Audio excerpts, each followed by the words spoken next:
नमस्ते साथीहरू। देशैभरि आन्दोलन चलिरहेको छ।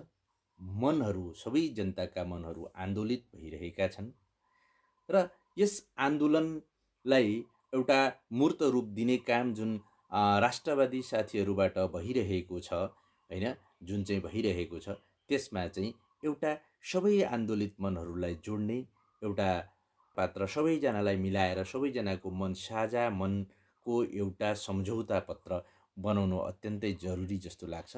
अनि मात्र यस आन्दोलनले गति लिन्छ जस्तो लाग्छ।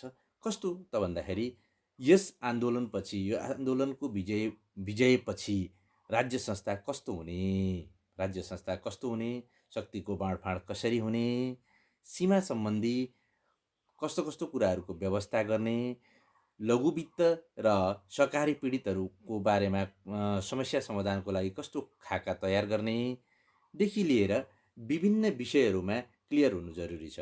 एउटा त्यो हिसाबले सम्झौता पत्र भनौँ या एउटा घोषणा पत्र आउनु पर्यो। अनि देशैभरि छरिएर रहेका आन्दोलित मनहरूलाई एकै ठाउँमा सङ्गठित गरेर अथवा सङ्गठित भइसकेका मनहरूलाई पनि उनीहरूको मनहरूको टक्रावलाई चाहिँ सन्तुलनमा राखेर लान सक्ने एउटा योद्धाको जरुरी पनि परेको देख्दछु। यो सबै प्रसङ्गमा मिल्दोजुल्दो एउटा प्रसङ्ग, महाभारतको प्रसङ्ग हजुरहरू समक्ष सुनाउन चाहन्छु।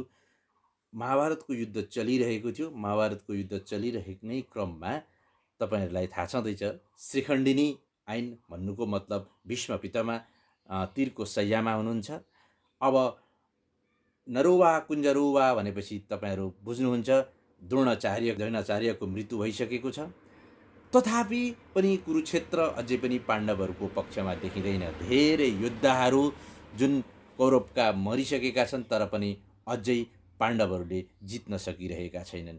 दिनभरिको युद्धको थकानपछि बेलुका पाण्डव पक्षहरूको एउटा बैठक बस्छ र बैठकमा सधैँ संयमित रहने युधिष्ठिर पनि अलिक विचलित देखिएर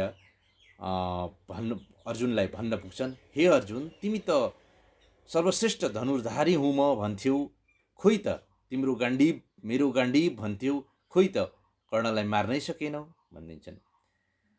यसमा एउटा अर्कै अवस्था सृजना हुन्छ।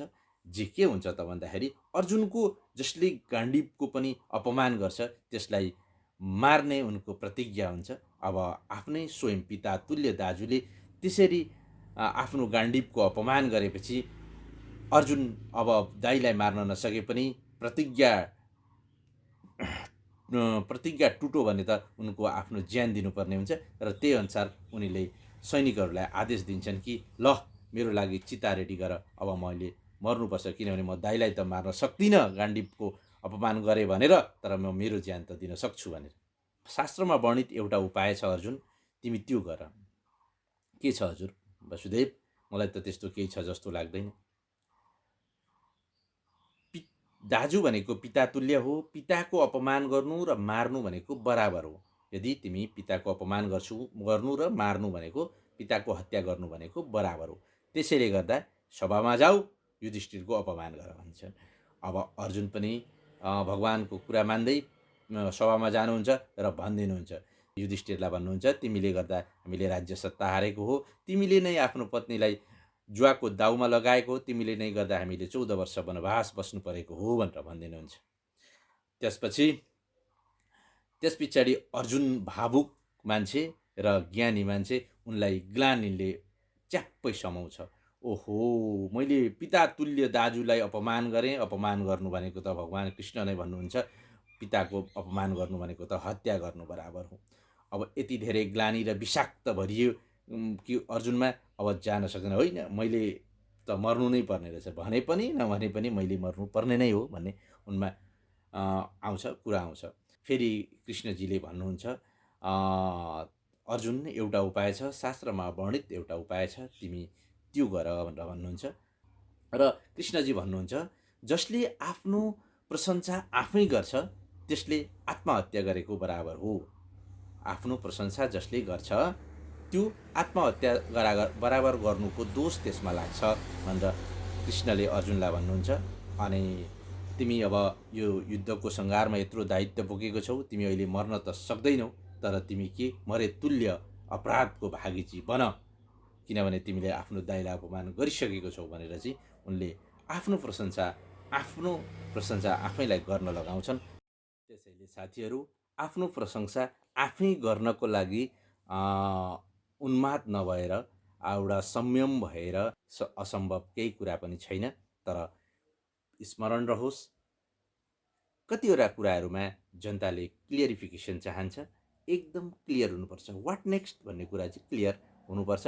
अब भइसकेपछि यो आन्दोलन समाप्तपछि के हुन्छ त, कस्तो कस्तो व्यवस्था हुन्छ त, यसमा के कुराहरू कानुनहरू बन्छन् र संसदहरूले कानुन मात्रै बनाउँछन् कि फेरि पनि उनीहरू पनि मन्त्री हुने व्यवस्था बन्छ कि उनीहरूले कानुन मात्रै बनाउने सिस्टम बन्छ कि प्रत्यक्ष कार्यकारी प्रधानमन्त्री बन्छ कि के बन्छ त्यो खाका होइन। अनि राज संस्था रहन्छ एउटा सम्मानार्थ, नेपालीहरूको एकताको केन्द्र बनेर एउटा राज संस्था रहने हो कि अथवा प्रत्यक्ष राज संस्थाले नै काम गर्ने हो कि, जे हो त्यसमा क्लियर भएर चाहिँ अगाडि बढ्नुपर्छ। कुनै पनि जनता अब क्लियरिफिकेसन बाहेक वाट नेक्स्ट भन्ने कुरो नबुझिकन आन्दोलनमा हुमिँदैनन्। त्यसले गर्दाखेरि अत्यन्तै सटिक एउटा घोषणापत्र आउन जरुरी छ, एउटा सम्झौता पत्र आउनु जरुरी छ। यो पछाडि हाम्रो व्यवस्था यस्तो हुन्छ भनेर राष्ट्रवादीहरूले भने यो आन्दोलन छिटो नै र छरितोसँगले आफ्नो गन्तव्यमा पुग्छ र यी पापी, पिपासु र भ्रष्टाचारी नेताहरूबाट देशले उन्मुक्ति पाउँछ र देशले एउटा विकासको यात्रा तय गर्छ भन्ने मलाई लाग्छ साथीहरू।